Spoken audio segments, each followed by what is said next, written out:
for fantasy. Take the time and you'll get what you need.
See the trace, pick the fruit and taste history. Come with me, it's what you can make. An open mind can drink all the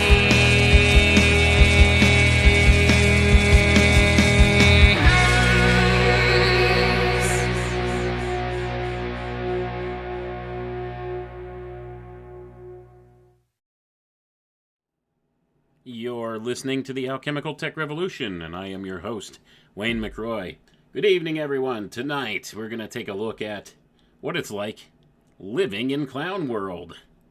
The Trickster Zeitgeist. Have you had a feeling as of late that we live in Clown World? Have you seen the memes relating to that idea? The fact that we live in Clown World. Have you heard people refer to it as Clown World? Well, I assure you, folks, they're not far from the mark. Because we have been living in Clown World, and I can tell you precisely when Clown World actually launched as a very real thing here. It's an archetype that's being used and employed by the social controllers of this world, by the ones pulling the strings at the top of the power structure, these dark occultists who run things, and they are laughing at you and mocking you with this Trickster Zeitgeist that they have effectuated in the modern age now. So tonight we're going to explore that topic, and we're going to try to make a little sense out of what's happened in the world over the course of the past several years. And we'll see as we explore this that this goes much deeper than just the idea of, say, clowns in a circus and all the very silly things that are associated with the Clown World meme, because this is a very real meme, okay? This is the alchemical meme put into full effect here in the times we're living in. And this has been done on a very grand scale, and we're living in an era where the people in charge are fools. Not only fools, but they're incompetent. They're jesters, they're tricksters. The trickster archetype, as it were. The zeitgeist of the trickster, the zeitgeist of the clown. And we'll explore this avenue of thought tonight as we read into a book here that actually came from Yale's University Library. A 1956 book written by Mr. Paul Radin, called The Trickster, A Study in American Indian Mythology. And we're going to read a portion of this tonight, because this has commentaries and contributions from Carl Karenyi and Carl G. Jung. And we're going to read the portion of the book here by Carl Jung. And this part's called On the Psychology of the Trickster Figure. And we'll see, as we explore into this, that we've talked about some of these things in past episodes here. We've taken notice to some of these things. We've pointed them out ad nauseum. And when I tell you we're living in clown world, I'm not kidding. We truly are. This has been inaugurated in our world, in our Western culture here. And it's something that's being held up. And there's a very real spiritual connotation behind all of it. There's a very real energy behind this, an archetype, if you will, that affects the human mind on many levels. And as we delve into the works here of Carl Jung, we'll see exactly what we're talking about. Because you might be surprised to find out that Carl Jung is talking about, well, some very strange occultic things that tie back to older times. So, that being the case, we could rest assured that these dark occultists who run things in this world very much have a firm grasp of these ideas as well, and have most likely purposely put this archetype into play in this age, created this modern clown world zeitgeist that we currently have. And we'll see, as we get through the reading here, just the corresponding evidence that lays this all down for your modern mind here. So let's get right into it without further ado. On the psychology of the trickster figure. It is no light task for me to write about the figure of the trickster in American Indian mythology within the confined space of a commentary. When I first came across Adolphe Bandelier's classic on this subject, The Delight Makers, many years ago, I was struck by the European analogy of the carnival in the medieval church, with its reversal of the hierarchic order, which is still continued in the carnivals held by student societies today. Something of this contradictoriness also inheres in the medieval description of the devil as Simia Dei, the ape of God, and in his characterization in folklore as the simpleton who is fooled or cheated. A curious combination of typical trickster motifs can be found in the alchemical figure of Mercurius. For instance, his fondness for sly jokes and malicious pranks, his powers as a shapeshifter, his dual nature, half animal, half divine, his exposure to all kinds of tortures, and last but not least, his approximation to the figure of a savior. These qualities make Mercurius seem like a demonic being resurrected from primitive times, older even than the Greek Hermes. His rogueries relate him in some measure to various figures met with in folklore and universally known in fairy tales. Tom Thumb, Stupid Hans, or the buffoon-like Hanswurst, who is an altogether negative hero and yet manages to achieve, through his stupidity, what others fail to accomplish with their best efforts. In Grimm's fairy tale, the spirit Mercurius lets himself be outwitted by a peasant lad, and then has to buy his freedom with the precious gift of healing. And I'm going to pause for a second right there, folks. So pointing out early on here, Carl Jung noticed that the European analogy of the carnival in the medieval church, with its reversal of the hierarchic order, was a perfect representation of this trickster figure or clown motif. He's referring, of course, to a subject we've covered here on past broadcasts, the Feast of Fools. Also, the Feast of Epiphany, which the Feast of Fools was celebrated on the date of Epiphany every year. So he noticed something that we've seen here and we've discussed already on several occasions now, and I can't stress the importance of this enough. Because this is something that is a hugely important event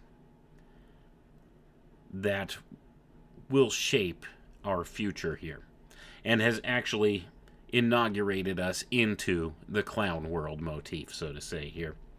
But let's continue reading what Jung has to say, and we'll pontificate more on that in a little while here. Since all mythical figures correspond to inner psychic experiences and originally sprang from them, it is not surprising to find certain phenomena in the field of parapsychology which remind us of the trickster. These are the phenomena connected with poltergeists, and they occur at all times and places in the ambiance of pre-adolescent children. The malicious tricks played by the poltergeist are as well known as the low level of his intelligence and the fatuity of his communications. Ability to change his shape seems almost to be one of his characteristics, as there are not a few reports of his appearance in animal form.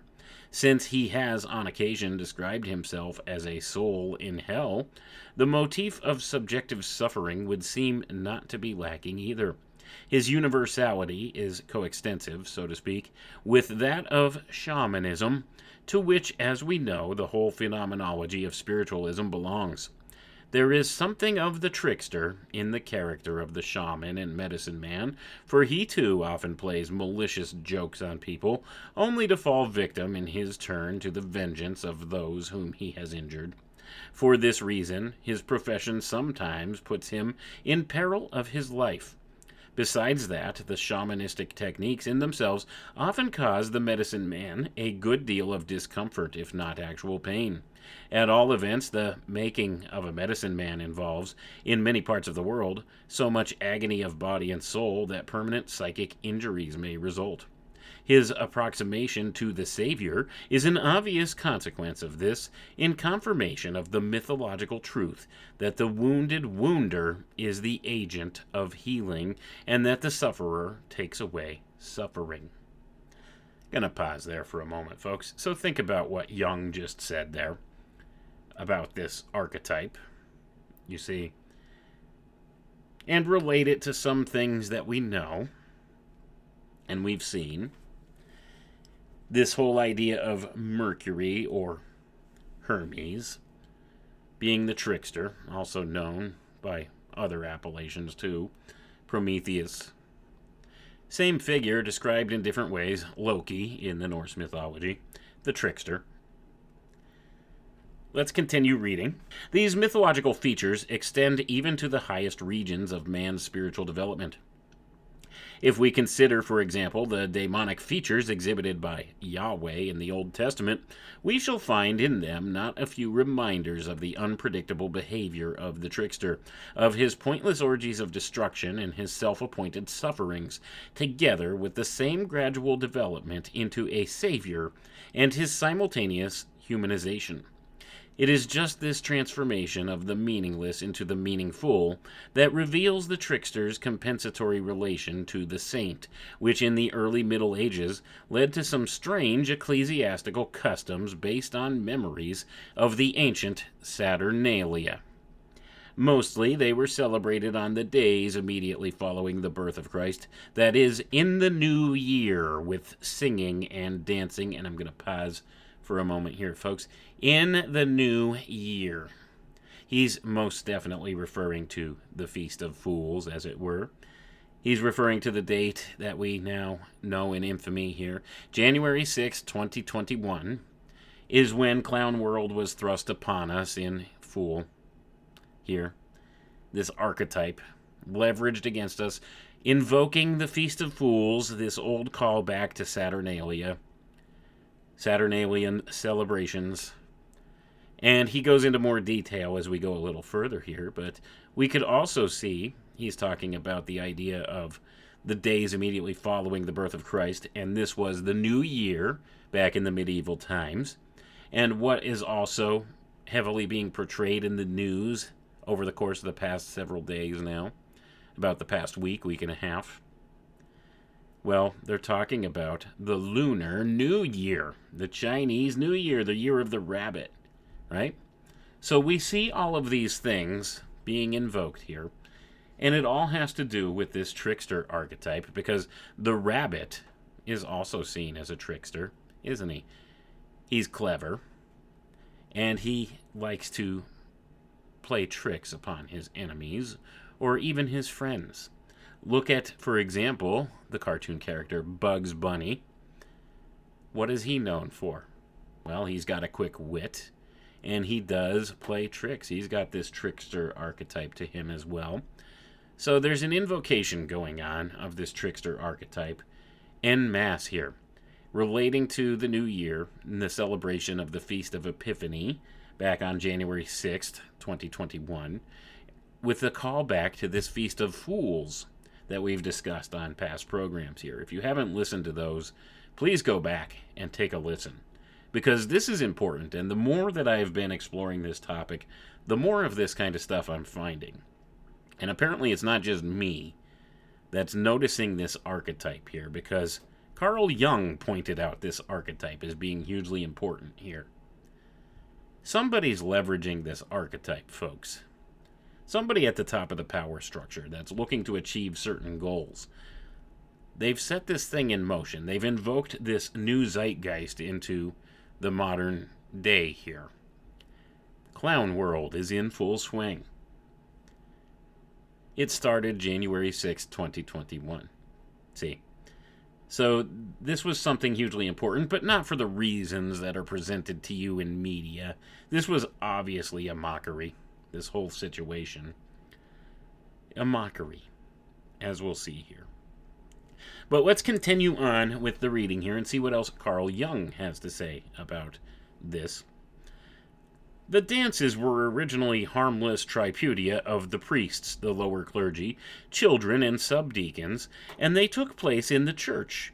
An episcopus puerorum, a children's bishop, was elected and dressed in pontifical robes. Amid uproarious rejoicings, he paid an official visit to the palace of the archbishop and distributed the episcopal blessing from one of the windows. The same thing happened at the tripudium hypodianorum and at the dances for other priestly grades. By the end of the 12th century, the subdeacon's dance had already degenerated into a festum stulorum, a fool's feast. A report from the year 1198 says that the feast of circumcision in Notre Dame, Paris, so many abominations and shameful deeds were committed that the holy place was desecrated not only by smutty jokes, but even by the shedding of blood. In vain did Pope Innocent III inveigh against the jests and madness that make the clergy a mockery and the shameless frenzy of their play acting. Nearly 300 years later, the 12th of March, 1444, a letter from the theological faculty of Paris to all the French bishops was still fulminating against these festivals, at which even the priests and clerics elected an archbishop or a pope, and named him the Fool's Pope, Faturum Papam. And I'm going to pause for a moment here, folks. They elected a fool's pope. Who was elected in 2020 and was inaugurated in January of 2021, just weeks or days even after this January 6th, 2021 Feast of Fools. Well, the fool himself. They put in a fool's pope in the position of leadership. Do you think Joe Biden's up there by accident? Do you really think that they didn't put in this bumbling idiot into this position of power on purpose to make a mockery of us? Think about that. They literally put a senile old man in the most powerful office in all the world. He literally, you could see how sad it is. He's obviously got something going on. Alzheimer's, dementia, something of the sort. They put this bumbling fool in charge in the most prestigious office in the world. They elected him the fool's pope. They gave the foolish American people their just dues here. They're making a mockery of us, folks. That's what's been going on with this whole January 6th debacle. It's an occult ritual.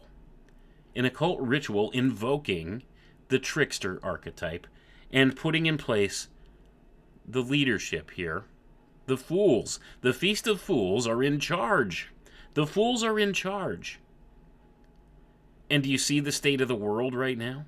They put the fools in charge for, well, some nefarious reasons, because they are seeking to tear down the old order so that they could make order out of the chaos that there is.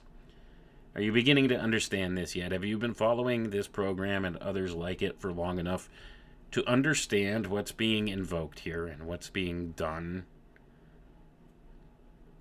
Are you beginning to see all these ties back to these secret society groups and all of the occult ritual nonsense that they perform all the time in public view to make a mockery of people? That's exactly what's been done here. They're mocking us, folks. They put the clowns in charge of the circus. The entire thing. Think about that for a moment. Let's continue reading and see what else Jung has to say about the old Feast of Fools and the representation of this trickster archetype therein. In the very midst of divine service, masqueraders with grotesque faces, disguised as women, lions, and mummers, performed their dances, sang indecent songs in the choir, ate their greasy food from a corner of the altar near the priest celebrating Mass, got out their games of dice, burned a stinking incense made of old shoe leather, and ran and hopped about all over the church. It is not surprising that this veritable witches' Sabbath was uncommonly popular, and that it required considerable time and effort to free the church from this pagan heritage. In certain localities, even the priests seem to have adhered to the Libertas Decembrica, as the Fool's Holiday was called, in spite, or perhaps because, of the fact that the older level of consciousness could let itself rip on this holiday occasion with all the wildness, wantonness, and irresponsibility of paganism. These ceremonies, which still reveal the spirit of the trickster in his original form, seem to have died out by the beginning of the 16th century. At any rate, the various conciliar decrees issued from 1581 to 1585, forbade only the festum purorum and the election of an episcopus purorum, or the fool's pope, folks. Finally, we must also mention in this connection the festum Acenarium, which, so far as I know, was celebrated mainly in France. Although considered a harmless festival in the memory of Mary's flight into Egypt, it was celebrated in a somewhat curious manner which might easily have given rise to misunderstandings. In Beauvais, the ass procession went right into the church. At the conclusion of each part, and it gives the three parts here, the Latin names for them, of the high mass that followed, the whole congregation brayed, that is, they all went ee-ah like a donkey. A codex dating apparently from the 11th century says, quote, at the end of the mass, instead of the words ite missa est, the priest shall bray 3 times, and instead of the words Deo gratias, the congregation shall answer ee-ah 3 times. So, it gives a little poem here, or a hymn that was recited at this festival, and it looks like it's in either Latin, or French here. Actually, I think this is French that it's given in. But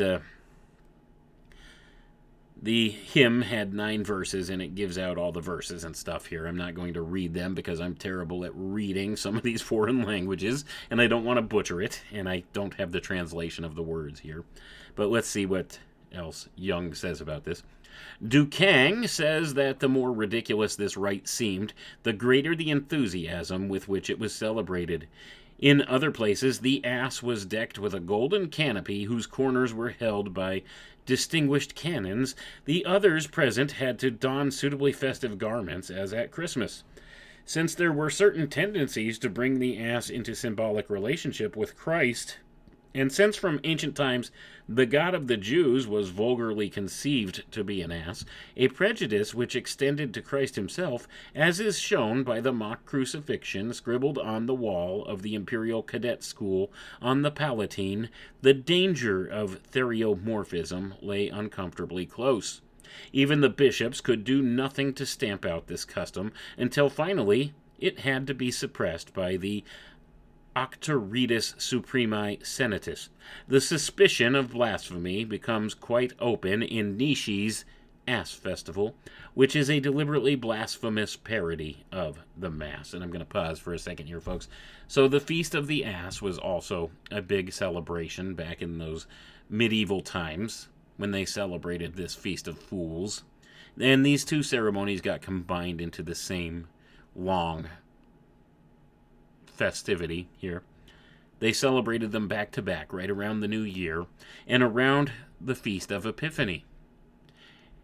And all of this in the modern era, starting back in the late 1500s, early 1600s, all of these different celebrations got lumped together under the auspices of the Feast of Epiphany. So they all got rolled together into Epiphany, and this Feast of Fools and the Feast of Asses ceased to be celebrated, as it was only celebrated as the Feast of Epiphany, as was the occasion here. And all these other things came about around that, and they hearkened back to Saturnalian festivities and celebrations, going back to some of the traditions of the ancient mystery schools, of the Bacchic mysteries, the Eleusinian mysteries, all of these different mysteries. They all had some type of celebration of this sort. And this is what this harkened back to. It could be traced back to the Saturnalia celebrations, all of it. And this is what they did, and it was a mockery of what the Feast of Epiphany was all about, of what Christ was all about. It was a mockery of the church. It was a mockery of the state, the church and the state. It was a mockery of the power structure. So this was a very popular thing, and it gave people an excuse to go out and do debaucherous things. And the people loved it, and even the priestcraft got involved with it at one point. It got so bad that the whole thing was outlawed back in, I think it was the late 1500s or early 1600s, as the history goes. So the Feast of Fools disappeared off the world stage for some time now. But guess what? It was brought back January 6th, 2021, to reignite the idea of Clown World, and here we are, deeply entrenched in Clown World. The archetype is here. This is more than an archetype now. It's become a new zeitgeist for our era, the spirit of the time, if you're not familiar with the term zeitgeist. So we are living in Clown World. They actually took the worst possible people that they could find and put them in charge as a mockery to the people, and we see what's gone on here, haven't we? Look at the state of the world. We're teetering on the brink of World War III, ostensibly here. They moved the doomsday clock to 90 seconds to midnight, right? On the brink of World War III, inflation beyond belief, the cost of everything going up, and they keep doubling down on their nonsensical things they're doing, spending all kinds of money that they're printing out of thin air, and claiming, well, no, that's not going to, increase the inflation or anything. Yes, it will. You're not going to get blood from a stone. That's not how this works. But that's ostensibly what's going on here. So you see, they put in place the worst possible people for steering world events. And now we see the clown show that is Davos, just took place a couple weeks ago. The meeting at Davos, where the World Economic Forum and all of these alleged philanthropic organizations, they get together their best and brightest people to plan the future for all of us. You know, all these unelected officials that nobody ever consented to having represent them, deciding how we should proceed together as a world. And they're meeting, and they're coming up with all of these plans and implementing them. And now they're putting crickets in the European food supply. They're starting to use bug additives in the food. I'm not kidding. This was all part of the plan of the World Economic Forum. You will eat the bugs. Klaus Schwab. This is also part of Clown World, right? Think about that. They're telling us that this is going to save the planet. Eating bugs will make the weather betterer, right? Eating bugs will make the weather betterer. Klaus Schwab told me. So we have all of this stuff going on as well. It's a total clown show, folks. It really is. And this is why they've invoked this archetype to bring about a stupor upon the people of the world, to mock the people of the world, and to give them what, in their view, they think the people of the world deserve. And this will cause the ultimate collapse that they need, the economic collapse, to bring up the whole digital currency system and put everything into this central database that they want. And this is where we're heading. And this is exactly what they planned to happen. But they needed either a whole lot of incompetence or a whole lot of really poor planning to do this. So look at what they put in charge. So now we're living through the results of all this blatantly leftist lunatic nonsense that's been going on in our society, being pushed and promoted, this anything goes mentality, where, you know, everything is about moral relativism and there's inclusivity and diversity to the extreme with everything. And anything that anybody does is okay. It's how they identify. You dare not question who they are or what they're about, and you dare not criticize them for it. And you better make sure you use the right pronouns. Could you think of a better term for this state of being than clown world, folks? Because that's where we're at. And this is what's been done. And this is all leveraging off of this archetype, this trickster archetype that Jung is speaking about here. But let's go ahead and we'll continue reading here what Jung had to say. These medieval customs demonstrate the role of the trickster to perfection. And when they vanished from the precincts of the church, they appeared again on the profane level of Italian theatricals, as those comic types who, often adorned with enormous ithyphallic emblems, entertained the far from prudish public with ribaldries in true Rabelaisian style. Callot's engravings preserve these classical figures for posterity. The Pulcinellas, Cucaragnas, Chicoscaras, and the like. In picaresque tales, in carnivals and revels, in sacred and magical rites, in man's religious fears and exaltations, this phantom of the trickster haunts the mythology of all ages, sometimes in quite unmistakable form, sometimes in strangely modulated guise. He is obviously a psychologium, an archetypal psychic structure of extreme antiquity. In his clearest manifestations, he is a faithful copy of an absolutely undifferentiated human consciousness corresponding to a psyche that has hardly left the animal level. That is how the trickster figure originated. That this is how the trickster figure originated can hardly be contested if we look at it from the causal and historical angle. In psychology, as in biology, we cannot afford to overlook or underestimate this question of origins, although the answer usually tells us nothing about the functional meaning. For this reason, biology should never forget the question of purpose, for only by answering that can we get at the meaning of a phenomenon. Even in pathology, where we are concerned with lesions which have no meaning in themselves, the exclusively causal approach proves to be inadequate, since there are a number of pathological phenomena which only give up their meaning when we inquire into their purpose, and where we are concerned with the normal phenomena of life, this question of purpose takes undisputed precedence. And I'm going to pause for a moment here, folks, and just point out that Jung is equating this archetype, this trickster archetype, back through this historical angle, and he says it's an undifferentiated human consciousness corresponding to a psyche that has hardly left the animal level. Now, this has been referred to in occultic circles for a long time as the idea of the doppelganger, or the human double, as explored by the works of Rudolf Steiner and others. This is the human double. This is the doppelganger. This is the Ahrimanic double, folks. The animal nature in man coming in full fruition here, in full force. Clown world.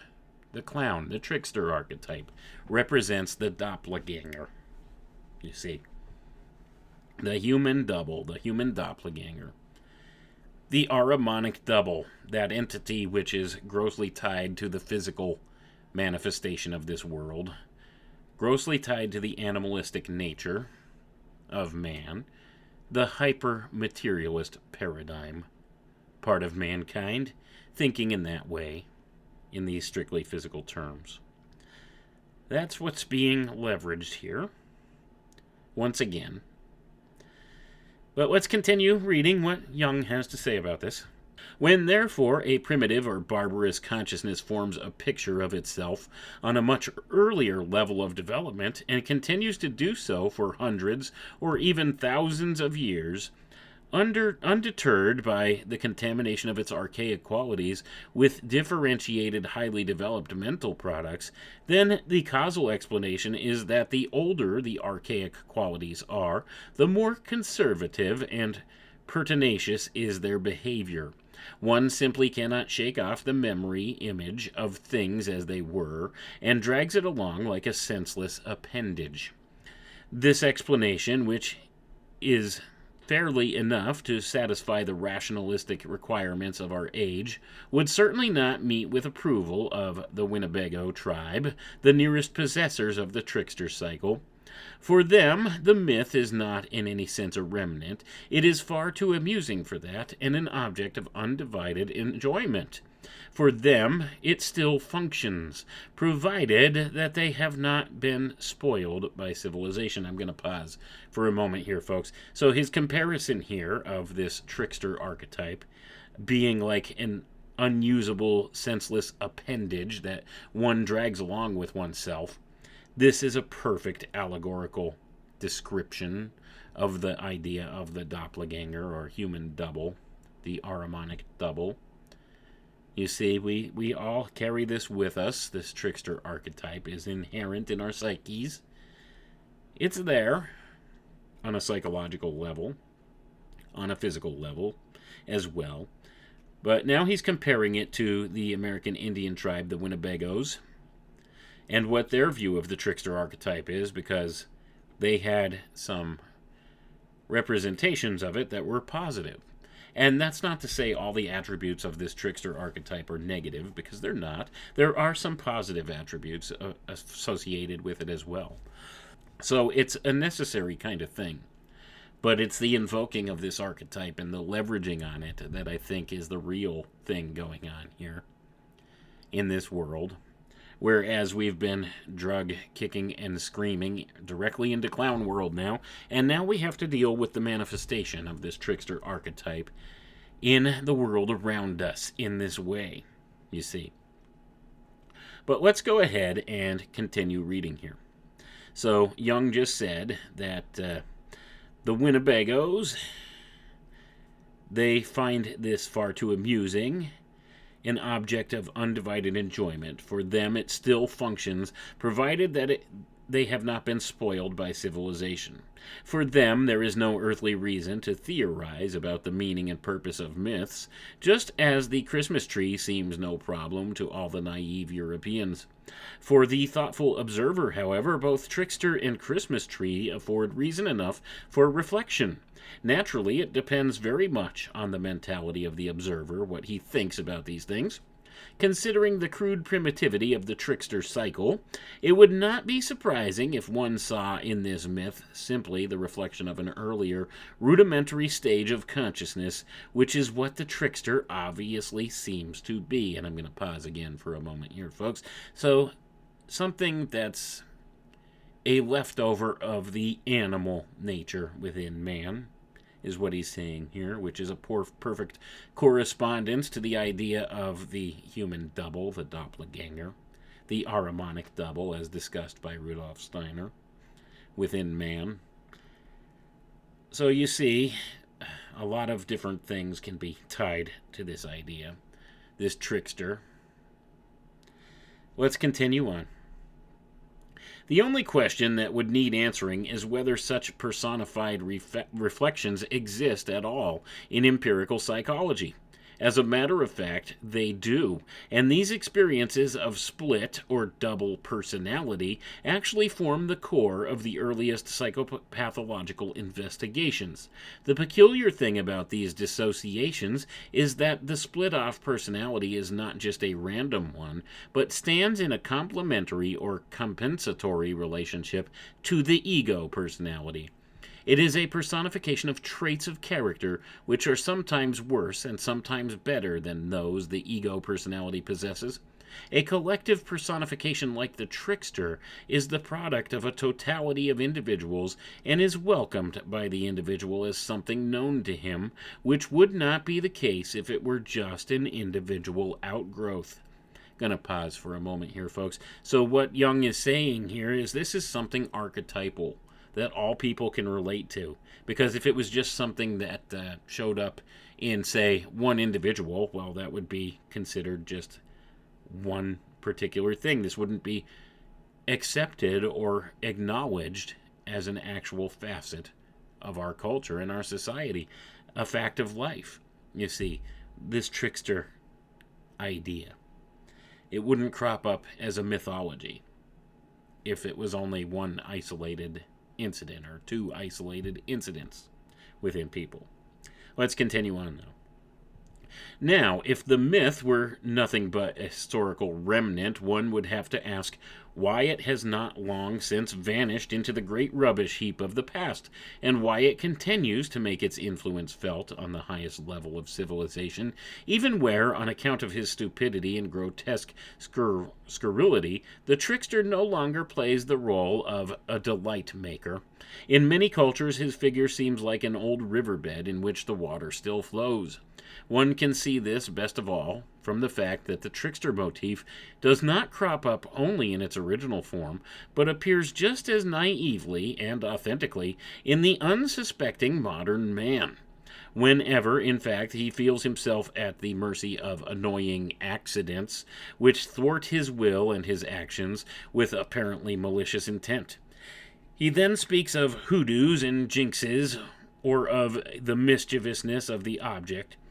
Here, the trickster is represented by counter-tendencies in the unconscious, and in certain cases by a sort of second personality of a puerile and inferior character, not unlike the personalities who announce themselves at spiritualistic seances and cause all those ineffably childish phenomena so typical of poltergeists.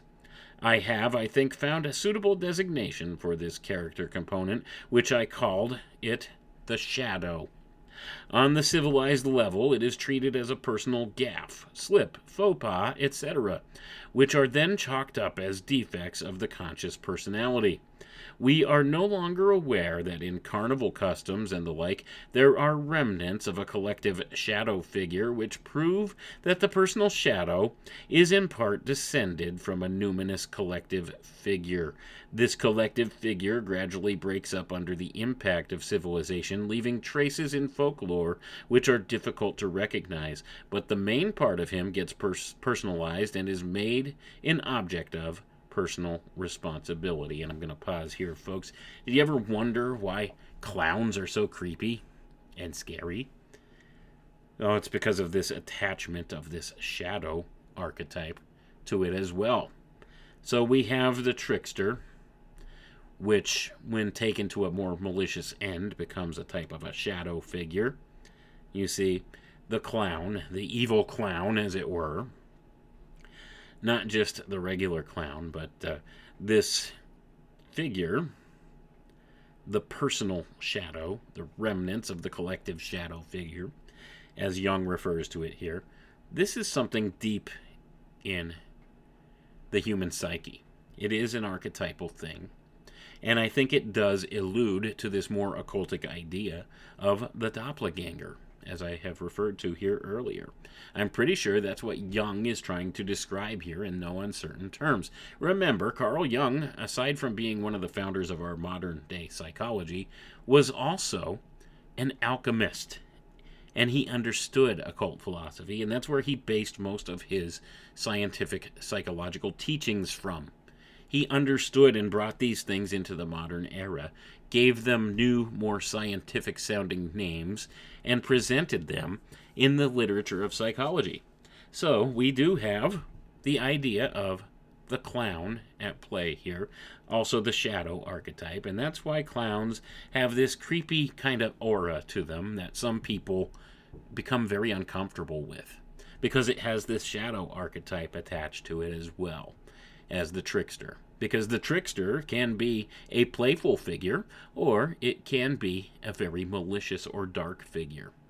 You see, it's got this dichotomous attachment to it, this dichotomous side to it. And Jung understood this, and he presented this in the psychological literature in this way. So let's continue reading here and see what else we can garner from this. Radin's trickster cycle preserves the shadow in its pristine mythological form, and thus points back to a very much earlier stage of consciousness which existed before the birth of the myth, when the Indian was still groping about in a similar mental darkness. Only when his consciousness reached a higher level could he detach the earlier state from himself and objectify it, that is to say, anything about it. So long as his consciousness was itself trickster-like, such a confrontation could obviously not take place. It was possible only when the attainment of a newer and higher level of consciousness enabled him to look back on a lower and inferior state. And I'm going to go ahead and pause for a second here, folks, and just point out, this is Carl Jung, speaking in the terms of being a modern-day psychologist, speaking in the modern scientific parlance here, and the way he's speaking about these people attaining a higher level of consciousness, does he not sound exactly like an occultist? And I'll tell you why. Because he is. And this is where many of our sciences come from. If you were to tell somebody this in the context of speaking in occult language, they would think you were totally nuts. They would think that you are totally off your rocker, that it's all silly and nonsensical. But because it's coming from one of the most recognized and influential people in the modern science of psychology, this they respect, you see. But they have no respect if it comes from a place of somebody who they see as being silly with their nonsensical occultic things that they talk about. Ooh, magic. You see how they've tried to make these things look silly in the modern era? They try to dismiss this stuff. But here it is, straight out of the horse's mouth here. Jung was pointing this out. He talks in the same way that the secret societies do about higher consciousness, you see. Enlightenment. He could replace higher consciousness with the term illumination or enlightenment and get the same kind of message out of the whole thing.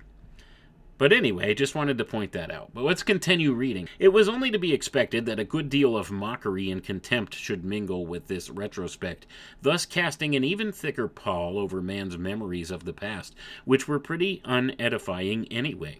This phenomenon must have repeated itself innumerable times in the history of his mental development. The sovereign contempt with which our modern age looks back on the taste and intelligence of earlier centuries is a classic example of this, and there is an unmistakable allusion to the same phenomenon in the New Testament, where we are told in Acts 17:30 that God looked down from above on the times of ignorance or unconsciousness. This attitude contrasts strangely with the still commoner and more striking idealization of the past, which is praised not merely as the good old days, but as the golden age, and not just by uneducated and superstitious people, but by all those millions of theosophical enthusiasts who resolutely believe in the former existence and lofty civilization of Atlantis. And I'm going to pause for a moment here, folks. This is coming from Carl Jung, one of the most preeminent psychologists, fathers of modern psychology, that there is. Somebody highly regarded in the scientific realm, and he's speaking about theosophists, Atlantis, the Golden Age, all of these archetypal things that have been presented and handed down through the secret society groups and the mystery schools from time immemorial. He's speaking on this, and he's putting this into the scientific parlance of the modern era, and he's highly respected and regarded, and is seen to be a very serious scientific mind. But yet, he was a practicing occultist and alchemist, really understood many of these things, brought them forward, and explained them in a way that the modern mind could wrap their brain around. So, with that being the case, we see the precepts of a lot of our modern sciences are based on the old occult sciences, or natural sciences as it were. And he's pointing out these different ideas here.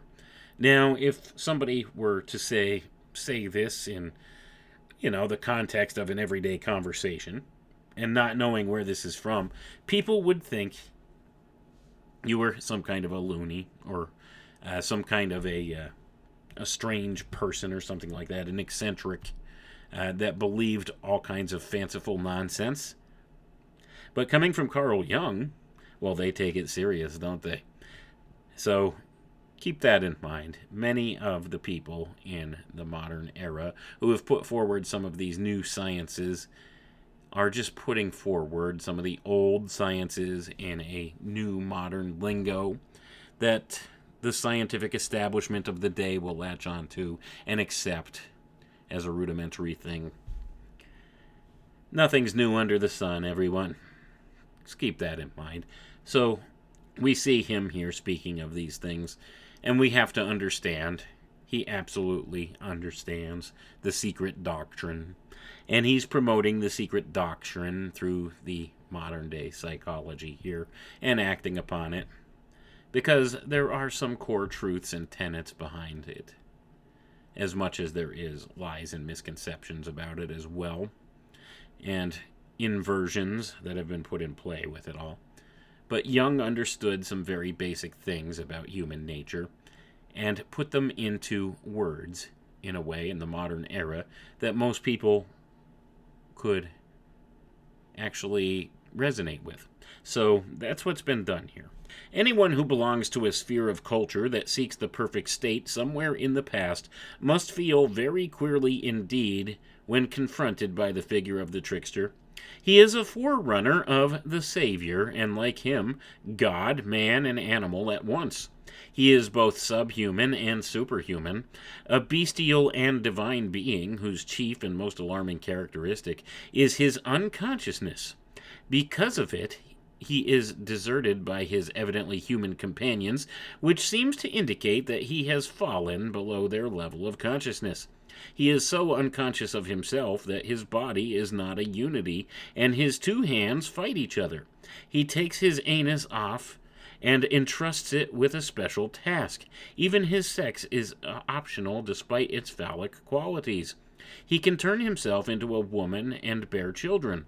From his penis he makes all kinds of useful plants.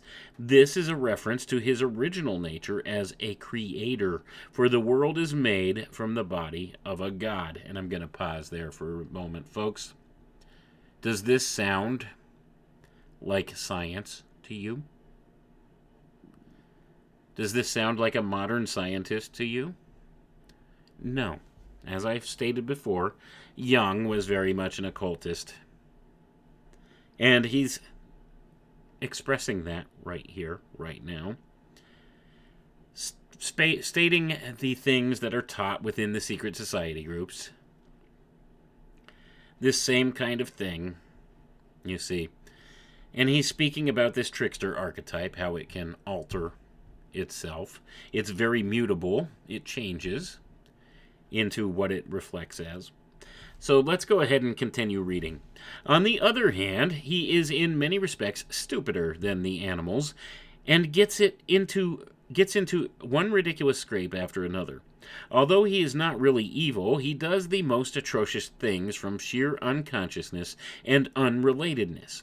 His imprisonment in animal unconsciousness is suggested by the episode where he gets his head caught inside the skull of an elk, and the next episode shows how he overcomes this condition by imprisoning the head of a hawk inside his own rectum. True, he sinks back into the former condition immediately afterwards, but falling under the ice and is outwitted time after time by the animals, but in the end he succeeds in tricking the cunning coyote, and this brings back to him his savior nature. Gonna pause for a moment here, folks. So apparently he's referring back to some of the Indian Winnebago stories about the trickster in this regard. So let's continue on. The trickster is a primitive cosmic being of divine animal nature, on the one hand superior to man because of his superhuman qualities, and on the other hand inferior to him because of his unreason and unconsciousness. He is no match for the animals either because of his extraordinary clumsiness and lack of instinct. These defects are the marks of his human nature, which is not so well adapted to the environment as the animals, but instead has prospects of a much higher development of consciousness based on a considerable eagerness to learn, as is dully emphasized in the myth. What the repeated telling of the myth signifies is the therapeutic anamnesis of contents which, for reasons still to be discussed, should never be forgotten for long. If they were nothing but the remains of an inferior state, it would be understandable if man turned his attention away from them, feeling that their reappearance was a nuisance. This is evidently by no means the case, since the trickster has been a source of amusement right down to civilized times, where he can still be recognized in the carnival figures of Pulcinella and the clown. Here we have an important reason for his still continuing to function, but it is not the only one, and certainly not the reason why this reflection of an extremely primitive state of consciousness solidified into a mythological personage. Mere vestiges of an early state that is dying out usually lose their energy at an increasing rate, otherwise they would never disappear. The last thing we would expect is that they would have the strength to solidify into a mythological figure with its own cycle of legends, unless, of course, they received energy from outside, in this case, from a higher level of consciousness, or from resources in the unconscious which are not yet exhausted. To take a legitimate parallel from the psychology of the individual, namely the appearance of an impressive shadow figure antagonistically confronting a personal consciousness, this figure does not appear merely because it still exists in the individual, but because it rests on a dynamism whose existence can only be explained in terms of his actual situation. For instance, because the shadow is so disagreeable to his ego consciousness that it has to be repressed into the unconscious. This explanation does not quite meet the case here, because the trickster obviously represents a vanishing level of consciousness which increasingly lacks the power to take shape and assert itself. Furthermore, repression would prevent it from vanishing, because repressed contents are the very ones that have the best chance of survival, as we know from experience that nothing is corrected in the unconscious. Lastly, the story of the trickster is not in the least disagreeable to the Winnebago consciousness or incompatible with it, but on the contrary, pleasurable and therefore not conducive to repression. It looks, therefore, as if the myth were actively sustained and fostered by consciousness. This may well be so, since that is the best and most successful method of keeping the shadow figure conscious and subjecting it to conscious criticism. Although this criticism has at first more the character of a positive evaluation, we may expect that the progressive development of consciousness, the cruder aspects of the myth, will gradually fall away, even if the danger of its rapid disappearance under the stress of white civilization did not exist. We have often seen how certain customs, originally cruel or obscene, became mere vestiges in the course of time. And I'm going to pause there for a moment, folks. So he's saying that many of these archetypal things survive within our unconscious mind because we suppress them, you see. We suppress these ideas. So that being the case, we need to understand that if we keep these things suppressed or repressed in a certain way, these ideas, they are inherently attached to us. This could be said also of the idea of the doppelganger, you see. It's the same kind of thing. If you look at it as an allegorical representation of things, or if you take it as a serious spiritual type of an entity attachment or something like that, it's irrelevant how you view it, you see, because it's just a matter of how the conscious and unconscious mind interact with one another. It's something inherent in the human condition. So whether it's just an allegorical reference here, or if it's an actual spiritual thing attached to a person, that's open for, debate between people. But it is a real psychological thing that goes on in the human being, not just in the individual, but in the consciousness of the group as well, of society as well. That's why we have mass psychology. And mass psychology differs from individual psychology in many ways. And I think Jung actually alluded to that a little bit here by comparing the shadow archetype here. That's an individualized type archetype, but the trickster archetype is like a slightly different one because it manifests throughout all human consciousness. You see, it affects the whole group, and the group recognizes this archetype in many ways.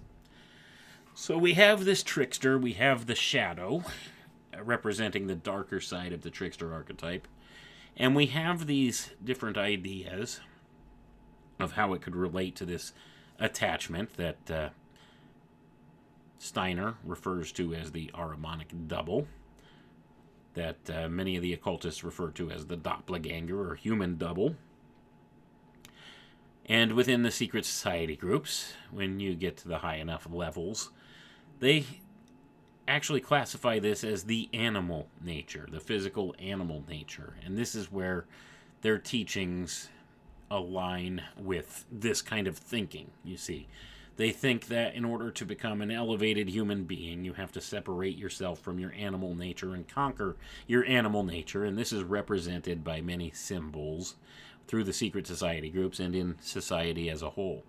The Sphinx is a symbol of this idea of separating the human element, or the more divine human element, from the animalistic element, the physical from the spiritual. The Sphinx, this combination here, referring back, and this could be a representation of this same type of archetype, you see. So the trickster is something inherent that we have throughout all of human psychology, throughout all of human experience. We have this type of force, so to say, here, because it transcends just your mind, your conscious mind, your unconscious mind. It transcends that, you see. It's kind of got an energetic type principle of all its own within this place, this whole trickster archetype.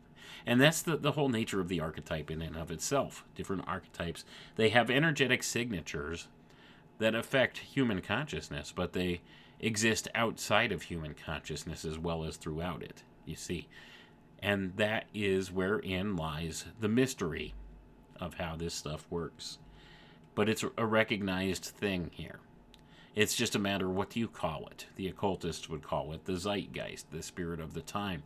Or they would call it, this type of entity or spirit, you see. They would refer to it maybe as some type of an elemental type force or energetic principle. In science, they call it now the archetype, you see. This is what Jung named it in the modern era. He named it the archetype, and we all have a pretty good understanding now of what the archetype is. It resonates with all people because it's something that's inherently experiential by all people. It's ingrained in them just automatically. It's intrinsic to them. They understand when they recognize this symbol. When they see this symbol, their unconscious mind recognizes this energetic principle. You see, that's what the archetype is. So, the scientists would call this genetic memory, epigenetic memory, that kind of thing.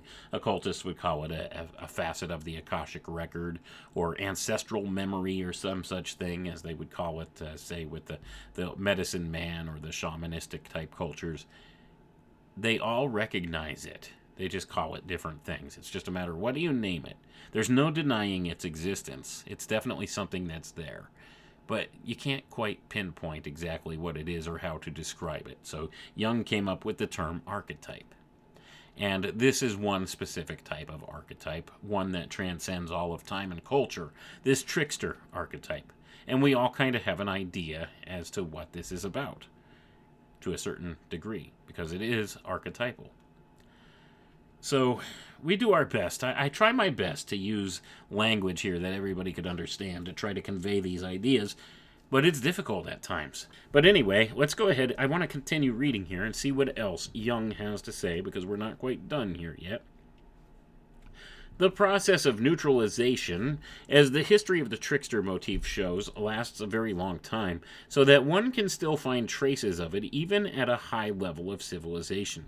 Its longevity could also be explained by the strength and vitality of the state of consciousness described in the myth, and by the secret attraction and fascination this has for the conscious mind.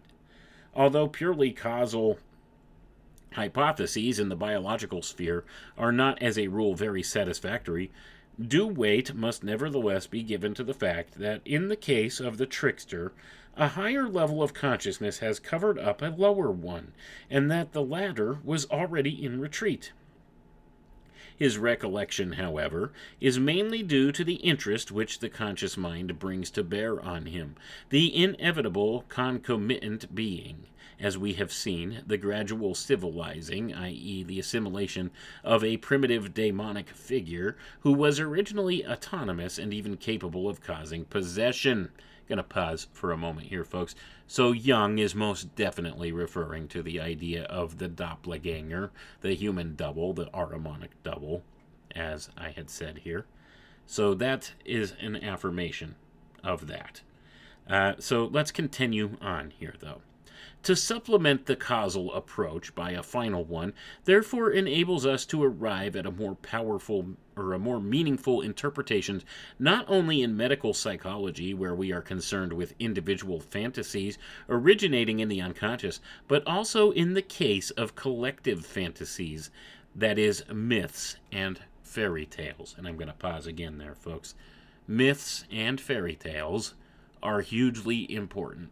Myths more so, but fairy tales also have their rightful place as being important to understand.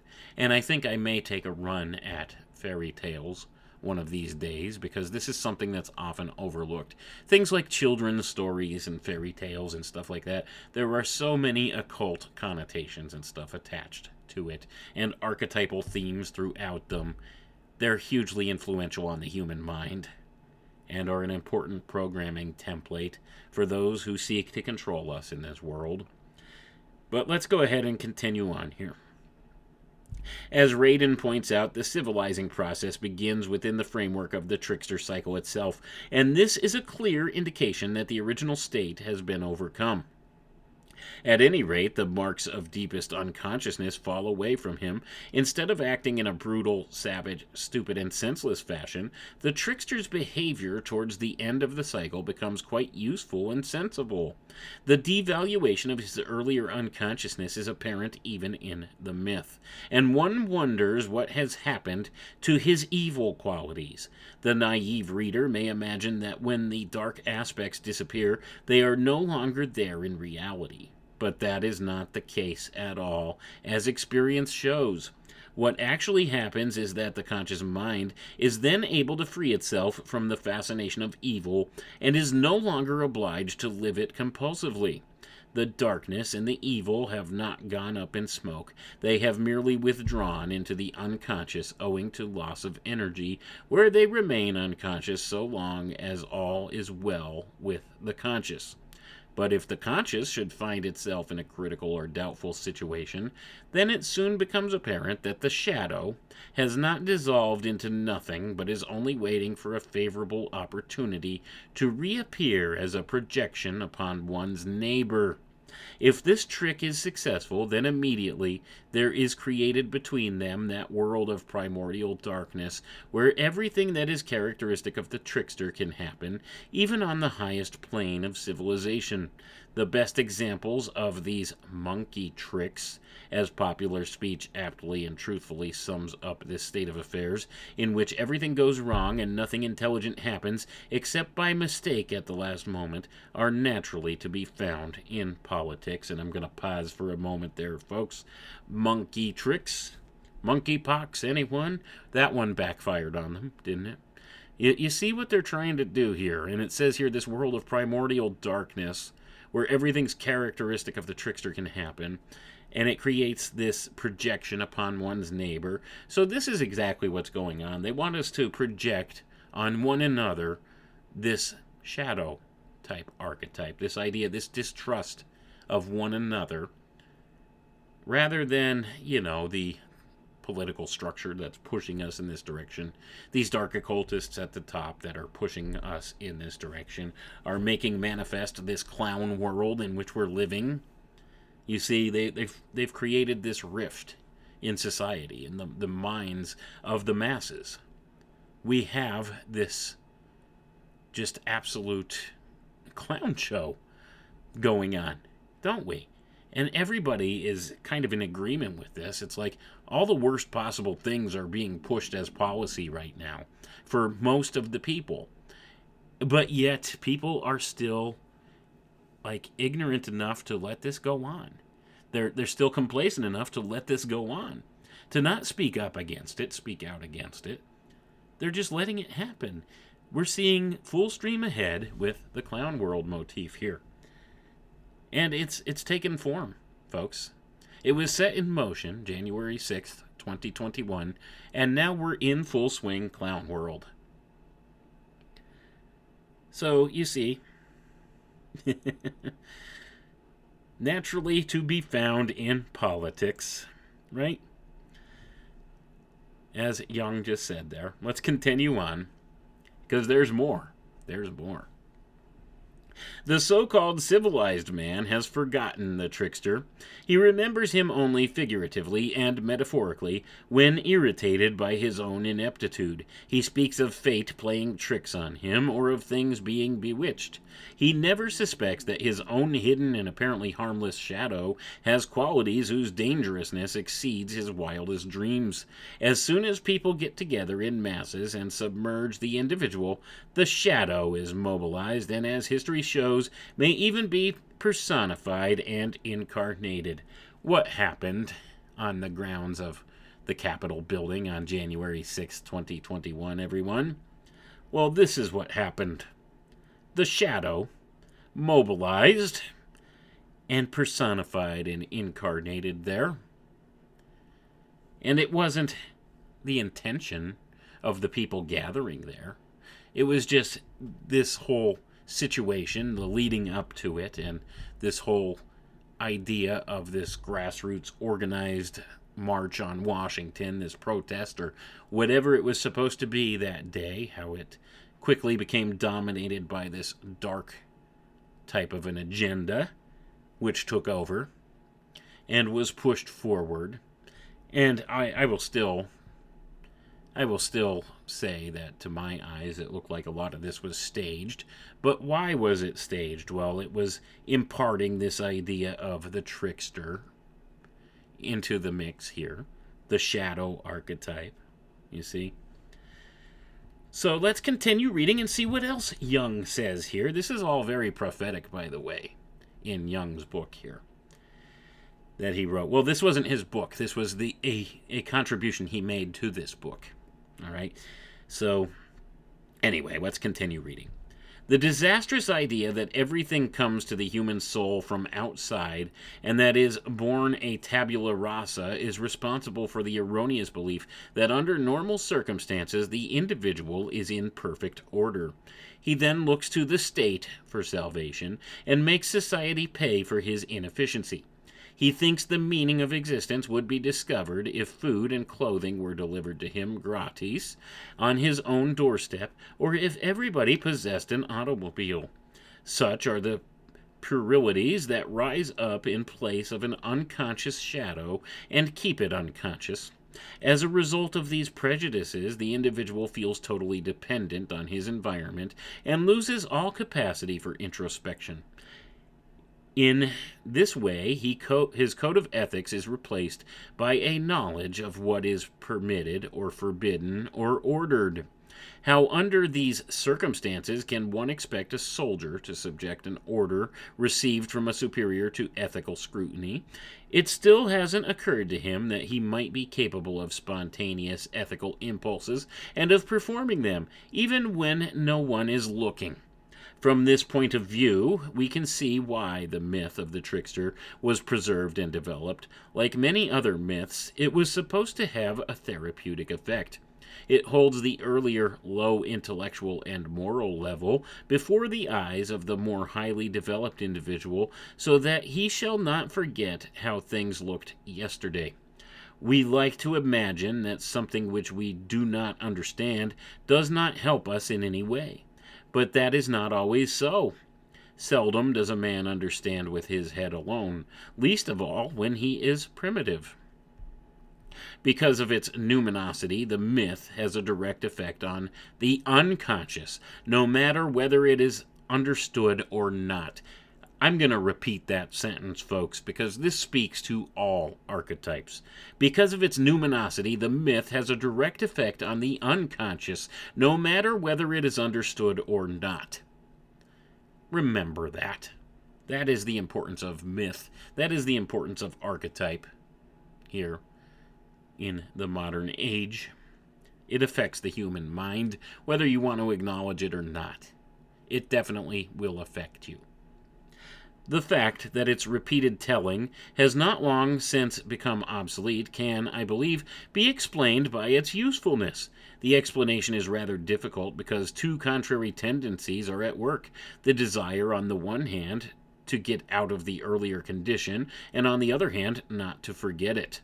Apparently, Radin has also felt this difficulty, for he says, quote, "Viewed psychologically, it might be contended that the history of civilization is largely the account of the attempts of man to forget his transformation from an animal into a human being," end quote. A few pages further on, he says, with reference to the Golden Age, quote, "So stubborn a refusal to forget is not an accident," end quote. And it is also no accident that we are forced to contradict ourselves as soon as we try to formulate man's paradoxical attitude to myth. Even the most enlightened of us will set up a Christmas tree for his children without having the least idea what this custom means, and is invariably disposed to nip any attempt at interpretation in the bud. It is really astonishing to see how many so-called superstitions are rampant nowadays in town and country alike. But if one took hold of the individual and asked him loudly and clearly, "Do you believe in ghosts, in witches, in spells and magic?" he would deny it indignantly. It is 100 to 1. He has never heard of these things and thinks it all rubbish. But in secret, he is all for it, just like a jungle dweller. The public knows very little of these things anyway, and is convinced that superstition has long been stamped out in our enlightened society, and that it is part of our general education to pretend never to have heard of such things. It is just not done to believe in them. But nothing is ever lost, not even the blood pact with the devil. Outwardly it is forgotten, but inwardly not at all. We act like the natives on southern slopes of Mount Elgin, one of whom accompanied me part of the way into the bush. At a fork in the path we came upon a brand new ghost trap, beautifully got up like a little hut, near the cave where he lived with his family. I asked him if he made it. He denied it with all the signs of extreme agitation, and told us that only children would make such a juju, whereupon he gave the hut a kick, and the whole thing fell to pieces. This is exactly the reaction we can observe today in Europe. Outwardly, people are more or less civilized, but inwardly they are still primitives. Something in man is profoundly disinclined to give up his beginnings, and something else believes it has long since got beyond all that. This contradiction was once brought home to me in the most drastic manner when watching a strudel, a sort of local witch doctor, taking the spell off a stable. The stable was situated immediately beside the Gothard line, and several international expresses sped past during the ceremony. Their occupants would hardly have suspected that a primitive ritual was being performed a few yards away. The conflict between the two dimensions of consciousness is simply an expression of the polaristic structure of the psyche, which, like any other energetic system, is dependent on the tension of opposites. Gonna pause for a moment here, folks. Remember that. Like any energetic system, is dependent on the tension of opposites. That is also why there are no general psychological propositions which could not just as well be reserved. Indeed, their reversibility proves their validity. We should never forget that in any psychological discussion, we are not saying anything about the psyche, but that the psyche is always speaking about itself. It is no use thinking we can ever get beyond the psyche by means of the mind, even though the mind asserts that it is not dependent on the psyche. How could it prove that? We can say, if we like, that one statement comes from the psyche, is psychic and nothing but psychic, and that another comes from the mind, is spiritual and therefore superior to the psychic one. Both are mere assertions based on the postulates of belief. The fact is that this old trichotomous hierarchy of psychic contents, hylic, psychic, and pneumatic, represents the polaristic structure of the psyche, which is the only immediate object of experience. The unity of the psyche's nature lies in the middle, just as the living unity of the waterfall appears in the dynamic connection of above and below. So, too, the living effect of the myth is experienced when a higher consciousness, rejoicing in its freedom and independence, is confronted by the autonomy of a mythological figure, and yet cannot flee from its fascination, but must pay tribute to the overwhelming impression. The figure works because secretly it participates in the observer's psyche and appears as its reflection, though it is not recognized as such. It is split off from his consciousness and consequently behaves like an autonomous personality. The trickster is a collective shadow figure, an epitome of all the inferior traits of character in individuals, and since the individual shadow is never absent as a component of personality, the collective figure can construct itself out of it continually. Not always, of course, as a mythological figure, but in consequence of the increasing repression and neglect of the original mythologisms as a corresponding projection on other social groups and nations. So, folks, the trickster is a collective shadow figure, an epitome of all the inferior traits of character in individuals. There you go. There you go. Not always a mythological figure, he says here, but we see this. It reflects in the greater culture because it's something that's represented in each of us as an individual, but the trickster archetype itself manifests in a phenomenological way in the group mind because it's a common archetype amongst all of us. We recognize it, and it can manifest in a myriad of different ways, and it's being leveraged right now by those dark occultists who run things at the top of the power structure.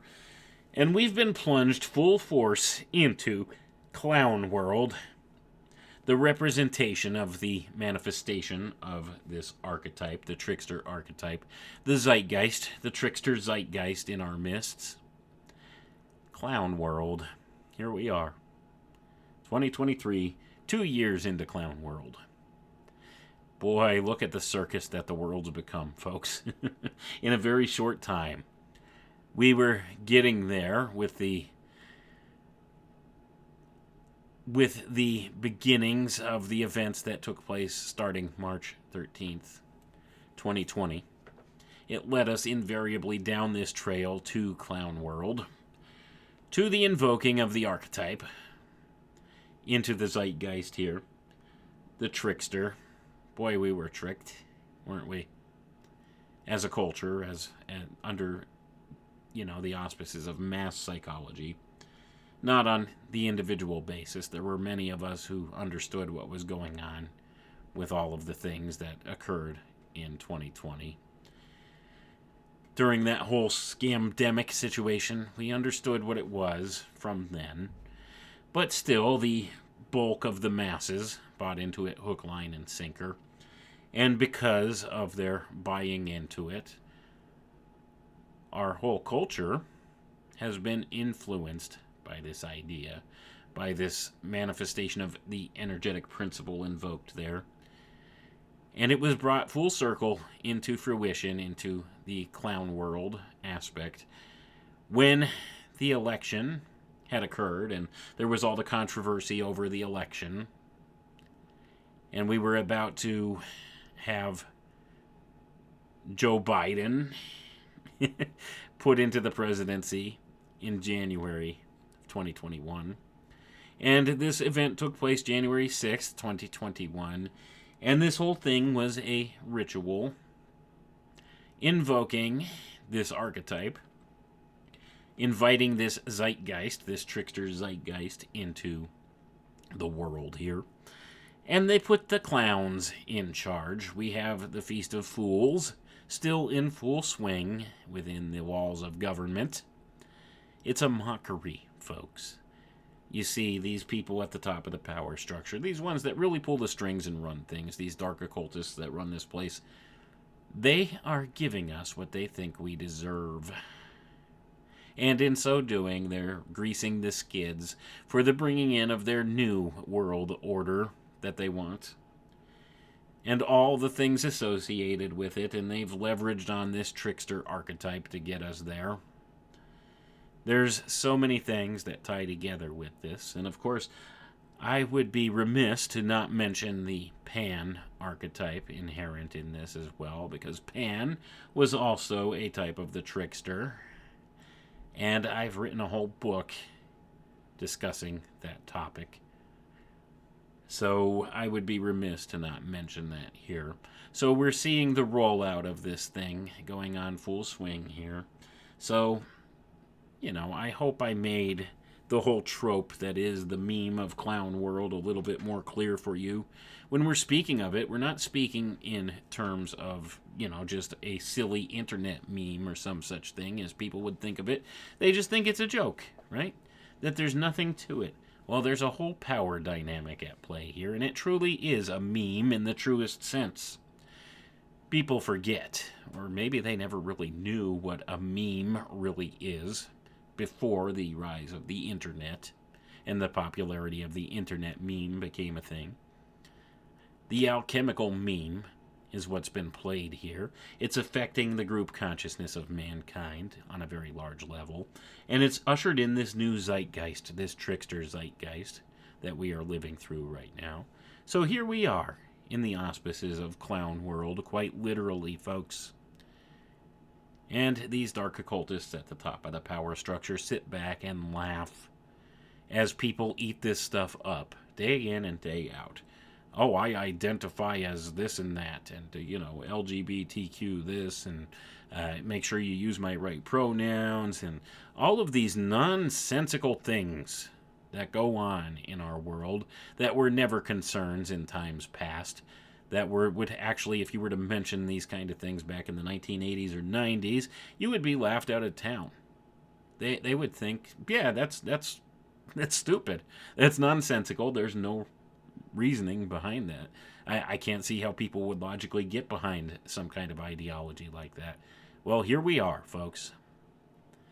And it's not so much that maybe some of these things exist or happen in the natural world, because they do to a certain degree, but not at the level that they are now. And the acceptance of these things and many of the silly types of different ways in which they've tried to transform culture and the language of culture around these things to be inclusive and diverse, and to accept these things as the absolute state of everything and being of the utmost importance. It's all ridiculous, and it's all part and parcel of the symptoms of the onset of the clown world here. And here we are. So I hope this was illuminating for you tonight.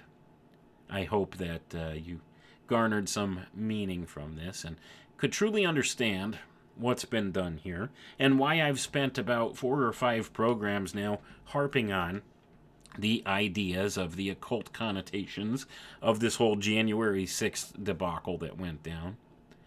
Because you see, it's affected our culture on a massive level and introduced a new zeitgeist, a new spirit of the time into being here, and we're living through it. And it's not always easy or pleasant, is it? We've had to adjust our lifestyles in many ways over the course of the past couple years, and especially now we're beginning to feel the pinch of Clown World, and it's not so pleasant a trick, is it, that the tricksters played on us.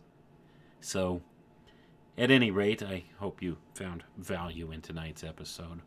I want to thank you all for tuning in. That's all I've got for tonight. We'll catch you next time. Have a good night now. Come with me.